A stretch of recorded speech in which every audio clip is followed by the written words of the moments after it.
दोस्तों नमस्कार, स्वागत है एक बार फिर से आज की बड़ी और ताजा खबरों में। आपको बता दें कि उपचुनाव में असम में जीती भाजपा और राजस्थान में कांग्रेस ने किया सुपड़ा साफ। वहीं हिमाचल में कांग्रेस के हाथ में चारों सीटें, भाजपा की जमानत हुई जब्त। वहीं पश्चिम बंगाल में भाजपा की करारी हार, चारों विधानसभा सीटों पर टीएमसी की जीत। वहीं कांग्रेस ने दी पीएम मोदी को सलाह, कहा अहंकार छोड़िए और कृषि कानून वापस लीजिए। वहीं राकेश टिकैत की बीजेपी को धमकी, कहा 26 नवंबर तक नहीं मानी बात तो पक्की किलेबंदी के साथ करेंगे दिल्ली बॉर्डर की तरफ कूच। वहीं उपचुनावों में बीजेपी की हालत पर संयुक्त किसान मोर्चा ने बोला हमला, कहा अब नतीजों से लीजिए सबक। वहीं कैप्टन अमरिंदर सिंह ने कांग्रेस से दे दिया इस्तीफा, नई पार्टी का नाम रखा पंजाब लोक कांग्रेस। वहीं मुख्यमंत्री ममता बनर्जी ने साधा कांग्रेस पर निशाना, बोली इस पार्टी पर नहीं किया जा सकता भरोसा। वहीं मुख्यमंत्री ममता बनर्जी ने अच्छे दिन के वादे को बताया खोखला, कहा बीजेपी को सिर्फ चुनाव जीतने की चिंता। और भी बड़ी खबरों को जानने के लिए वीडियो को लाइक कर दें, चैनल को सब्सक्राइब कर लें और घंटी बटन जरूर दबा दें। वहीं पहली बड़ी खबर है, उपचुनाव में असम में जीती भाजपा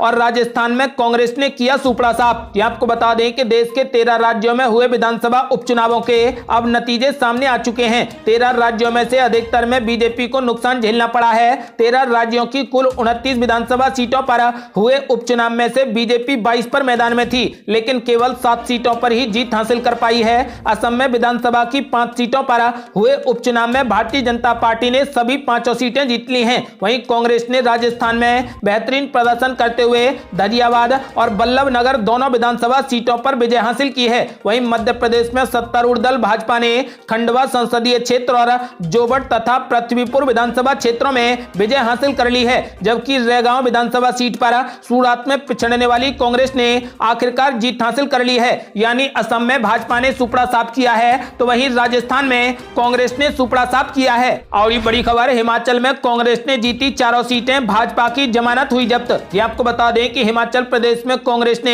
तगड़ी वापसी करते हुए क्लीन स्वीप किया है। यहां बीजेपी को जोर का झटका लगा है। 3 विधानसभा सीटों और 1 लोकसभा सीट पर कांग्रेस के उम्मीदवार विजयी हुए हैं। 1 सीट पर तो भाजपा प्रत्याशी की जमानत तक जब्त हो गई है। हिमाचल प्रदेश में कांग्रेस ने बीजेपी को चौंकाते हुए सभी दावों की हवाइयां निकाल दी हैं। मंडी लोकसभा सीट पर कांग्रेस की प्रत्याशी और पूर्व मुख्यमंत्री वीरभद्र सिंह की पत्नी प्रतिभा सिंह ने बीजेपी उम्मीदवार कुशाल सिंह ठाकुर को हराकर सीट पर कब्जा जमा लिया है। प्रतिभा सिंह ने यह सीट 8,766 वोटों के अंतर से जीती है। आपको बता दें कि वहीं जुब्बल कोटखाई विधानसभा उपचुनाव में भी कांग्रेस ने बाजी मारी है, जबकि भाजपा प्रत्याशी नीलम सरेख को महज 2,584 वोट मिले हैं। भाजपा प्रत्याशी की इस सीट पर जमानत तक जब्त हो गई है। और बड़ी खबर, पश्चिम बंगाल में भाजपा की करारी हार, चारों विधानसभा सीटों पर टीएमसी की जीत। आपको बता दें कि पश्चिम बंगाल की 4 विधानसभा सीटों पर हुए उपचुनाव में ममता बनर्जी की पार्टी तृणमूल कांग्रेस ने एक तरफा जीत हासिल की है। ताजा आंकड़ों के मुताबिक चारों सीटों पर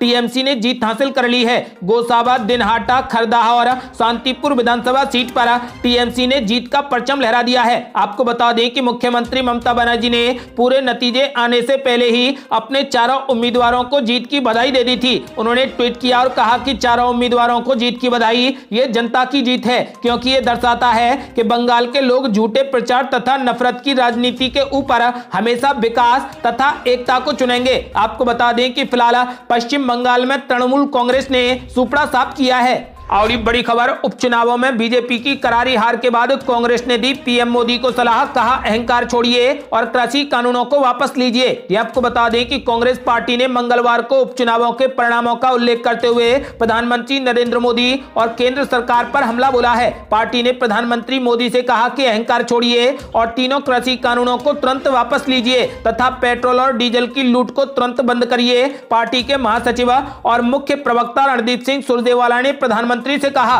कि जनता की पीड़ा का तिरस्कार करना नुकसानदायक है। आपको बता दें कि सुरजेवाला ने कहा कि 3 लोकसभा सीटों पर हुए उपचुनाव में भाजपा को 2 पर हार मिली है। विधानसभा उपचुनावों में भाजपा उन अधिकतर सीटों पर हारी है जहां पर कांग्रेस से सीधा मुकाबला था। हिमाचल प्रदेश, राजस्थान, कर्नाटक और महाराष्ट्र इसके प्रमाण हैं। कांग्रेस ने हिमाचल प्रदेश की मंडी लोकसभा सीट और तीनों विधानसभा सीटों पर विजय हासिल कर ली है। आपको बता दें कि वहीं पूर्व कांग्रेस अध्यक्ष राहुल गांधी गांधी ने उपचुनावों में पार्टी के अच्छे प्रदर्शन के लिए कार्यकर्ताओं की सराहना की और उनसे घृणा के खिलाफ बिना डर के काम करते रहने के लिए कहा। केरल की वायनाड लोकसभा सीट से सांसद राहुल गांधी ने लोकसभा और विधानसभा सीटों के लिए हुए उपचुनावों के परिणाम जारी होने के बाद कहा कि कांग्रेस के लिए हर जीत हमारे कार्यकर्ताओं की जीत है। नफरत से लड़ते रहिए और डरिए मत। आपको बता दें कि उपचुनावों में कांग्रेस को मिली बड़ी जीत के बाद कांग्रेस में उत्साह का माहौल है। और बड़ी खबर, किसान नेता राकेश टिकैत ने मोदी सरकार को दी धमकी, कहा 26 नवंबर तक नहीं मानी बात तो पक्की किलेबंदी के साथ करेंगे दिल्ली बॉर्डर की तरफ कूच। ये आपको बता दें कि किसान नेता राकेश टिकैत ने महापंचायत को संबोधित करते हुए कहा कि उन्हें अपने फैसले पर अडिग रहना होगा और किसी के बहकावे में आने से बचना होगा। उन्होंने किसानों को संबोधित करते हुए कहा कि आज से ही अपना रुख दिल्ली की ओर कर लें क्योंकि ये लड़ाई लंबी चलने वाली है। उन्होंने कहा कि सरकार के पास 26 नवंबर तक का समय है, अगर वो हमारी बात मानती है तो ठीक, नहीं तो हमारे कच्चे टेंट हैं उन्हें हम पक्के करने का काम करेंगे और इस बार दीपावली किसान दिल्ली बॉर्डर पर ही मनाएंगे। आपको बता दें कि 3 कृषि कानूनों के विरोध में किसान संगठन लगभग साल भर से सरकार के खिलाफ आंदोलन कर रहे हैं। बीते 1 साल से किसानों ने राजधानी दिल्ली के अलग अलग बॉर्डर की सड़कों पर लंबे तंबुओं और ट्रॉलियों को अपना घर बना लिया है। इस विरोध प्रदर्शन को भारत का सबसे बड़ा और लंबा किसान आंदोलन कहा जा रहा है। इसी क्रम में भारतीय किसान यूनियन के राष्ट्रीय प्रवक्ता राकेश टिकैत ने साफ कर दिया है कि वो किसानों के आंदोलन को तब तक जारी रखेंगे जब तक केंद्र सरकार उनकी समस्या का समाधान नहीं कर देती। यदि आप भी किसानों का खुले दिल से समर्थन करते हैं तो अपनी राय हमें वीडियो लाइक कर कमेंट बॉक्स में जरूर दें। और बड़ी खबर, उपचुनावों में बीजेपी की हालत पर संयुक्त किसान मोर्चा ने बोला हमला, कहा अब नतीजों से सबक ले मोदी सरकार। ये आपको बता दें कि संयुक्त किसान मोर्चा ने उपचुनावों के नतीजे पर बड़ा बयान दिया है। खासकर हिमाचल प्रदेश, हरियाणा और राजस्थान में बीजेपी के खराब प्रदर्शन के लिए संयुक्त किसान मोर्चा ने किसान आंदोलन की सफलता करार दिया है। संयुक्त किसान मोर्चा ने भारतीय जनता पार्टी के लिए इसे कड़ी चेतावनी के तौर पर लेने को कहा है। साथ ही ये भी कहा कि अगर बीजेपी सरकारी नीतियों को नागरिकों के हितों के अनुरूप नहीं बनाती है तो उन्हें परिणाम भुगतने पड़ेंगे। बता दें कि 14 राज्यों की 30 विधानसभा सीटों पर हुए उपचुनाव में विशेषकर हरियाणा, हिमाचल प्रदेश और राजस्थान में जहां जहां किसान आंदोलन ने अपनी ताकत लगाकर मतदाताओं से किसान विरोधी नीतियों के लिए भाजपा को दंडित करने का आग्रह किया था, वहां पर परिणाम भाजपा के खिलाफ गए हैं। हरियाणा के मुख्यमंत्री मनोहर लाल खट्टर के बयान पर भी किसान मोर्चा ने अपनी प्रतिक्रिया दी है। किसान मोर्चा ने कहा कि खट्टर ने कहा था कि संवाद ही किसी भी आंदोलन और किसानों के संघर्ष का समाधान है। हालांकि ये भाजपा के पाखंड को दर्शाता है जो प्रदर्शनकारी किसानों के साथ बातचीत फिर से शुरू करने को तैयार नहीं है। वार्ता का अंतिम दौरा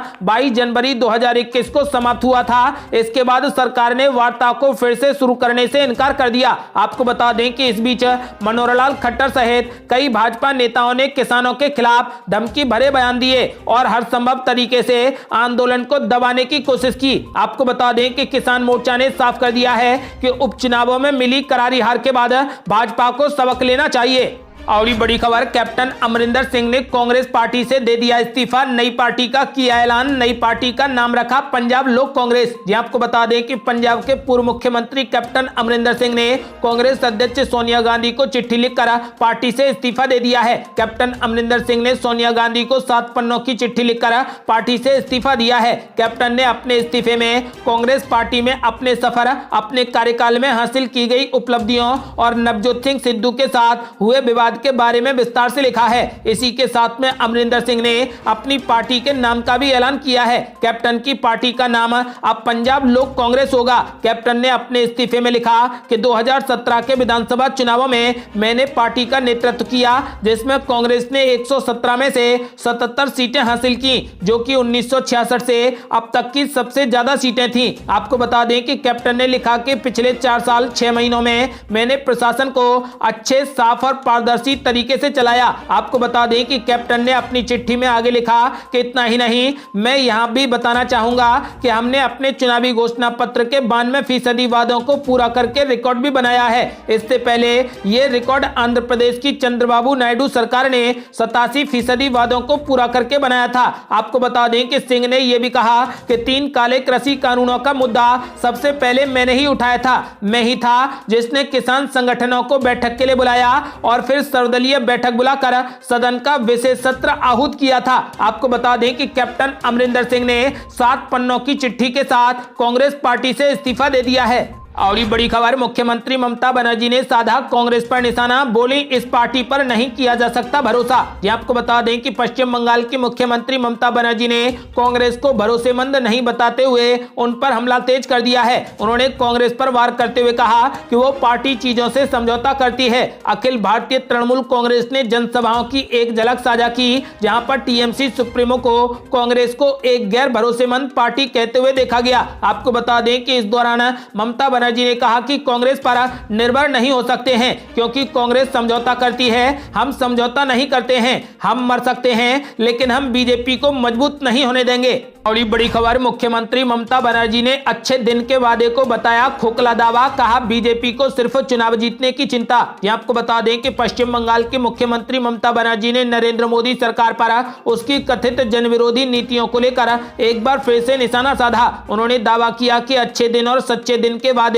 और कुछ नहीं बल्कि खोखले दावे हैं। ममता बनर्जी ने कहा कि बीजेपी को केवल चुनाव जीतने की चिंता है और उसने ईंधन की कीमतों में वृद्धि के मुद्दे पर जानबूझकर चुप्पी साध रखी है। उन्होंने शहर में काली पूजा पंडाल का उद्घाटन करने के बाद कहा कि अच्छे दिनों के वादे को भूल जाओ, सच्चे दिनों के बारे में भूल जाओ, वे सभी भुला दिए गए हैं। पेट्रोल, डीजल और एलपीजी की कीमतें आसमान छू रही हैं। वे सेल की हिस्सेदारी को भी बेचने की योजना बना रहे हैं। कई पीएसयू की जो हमारी राष्ट्रीय संपत्ति है बिक्री की तैयारी है। क्या वे इस तरीके से देश को चलाएंगे? ममता बनर्जी ने आरोप लगाया कि बीजेपी के नेतृत्व वाली केंद्र सरकार के किसी भी पदाधिकारी ने इन मुद्दों पर भेजे गए पत्रों का जवाब देने की जहमत नहीं उठाई। उन्होंने साफ कहा कि पार्टी को केवल चुनाव जीतने की चिंता है। और बड़ी खबर, अधीर रंजन चौधरी ने तृणमूल कांग्रेस पर बोला जोरदार हमला, कहा वे राजनीतिक गद्दार है। ये आपको बता दें कि कांग्रेस के वरिष्ठ नेता अधीर रंजन चौधरी ने तृणमूल कांग्रेस अध्यक्ष ममता बनर्जी द्वारा गोवा में कांग्रेस के विरुद्ध दिए गए बयान पर उनकी आलोचना की है। उन्होंने कहा कि तृणमूल कांग्रेस को यह देखना चाहिए कि वे किस पार्टी से पैदा हुए हैं। दरअसल पिछले दिन गोवा में चुनावी प्रचार के दौरान बंगाल की मुख्यमंत्री ममता बनर्जी ने कांग्रेस पर हमला बोलते हुए कहा था कि कांग्रेस राजनीति को लेकर गंभीर नहीं है, इसलिए प्रधानमंत्री नरेंद्र मोदी और मजबूत होंगे। तृणमूल अध्यक्ष ने आरोप लगाया था कि देश इसलिए भुगत रहा है क्योंकि कांग्रेस में निर्णय लेने की क्षमता खत्म हो गई है। इसी को लेकर अधीर रंजन चौधरी ने आज टीएमसी पर हमला बोलते हुए उन्हें राजनीतिक गद्दार करार दिया है। उन्होंने ये भी कहा कि वे राजनीति करते हैं लेकिन शिष्टाचार भूल जाते हैं और अपने ही हालात को अस्वीकार कर देते हैं। आपको बता दें कि अधीर रंजन चौधरी ने सीधे सीधे टीएमसी को राजनीतिक गद्दार करार दिया है। और ये बड़ी खबर, भाजपा सांसद ने अखिलेश यादव को दी सलाह, कहा पाकिस्तान में जाकर लड़ें चुनाव। यह आपको बता दें कि भारतीय जनता पार्टी के राष्ट्रीय सचिव एवं सांसद हरीश द्विवेदी ने समाजवादी पार्टी अध्यक्ष अखिलेश यादव को सलाह दी है कि वे उत्तर प्रदेश के बजाय पाकिस्तान में जाकर चुनाव लड़ें। भारत के विभाजन के जिम्मेदार मोहम्मद अली जिन्ना का नाम लेने वाले की यहाँ पर कोई जरूरत नहीं है। हरीश द्विवेदी ने पत्रकारों से कहा कि सपा अध्यक्ष अखिलेश यादव ने देश तोड़ने वाले अली जिन्ना की बराबरी अखंड भारत के रचयिता सरदार वल्लभ भाई पटेल से करके देश का अपमान किया है। उन्हें इस अपमान के लिए माफी मांगनी चाहिए और उत्तर प्रदेश छोड़कर पाकिस्तान से चुनाव लड़ना चाहिए। सपा हमेशा देश को तोड़ने की बात करती है। ऐसे दल अथवा उसके मुखिया को देश में राजनीति करने की आवश्यकता नहीं है। आने वाले विधानसभा चुनाव में जनता इनको सबक सिखाएगी। और बड़ी खबर, तेज प्रताप यादव ने कुशेश्वर स्थान सीट पर हार का ठीकरा आरजेडी के तीनों लोगों पर फोड़ा। तेजस्वी यादव के फैसले पर भी उठाई उंगली। ये आपको बता दें कि बिहार में दरभंगा की कुशेश्वर स्थान विधानसभा सीट जेडीयू के अमन भूषण हजारी ने आरजेडी के गणेश भारती को हराकर जीत ली है। रिजल्ट की घोषणा होते ही लालू प्रसाद यादव के बड़े बेटे तेज प्रताप यादव की प्रतिक्रिया सामने आई है। तेज प्रताप यादव ने आरजेडी की हार का ठीकरा पार्टी से जुड़े तीनों लोगों पर फोड़ा है। तेज प्रताप यादव ने कहा कि कुछ लोग पार्टी को बर्बाद करने के लिए आते हैं। हमने तो शुरू से सभी को लेकर चलने का काम किया। कांग्रेस और अन्य लोगों को साथ लेकर चल रहे थे।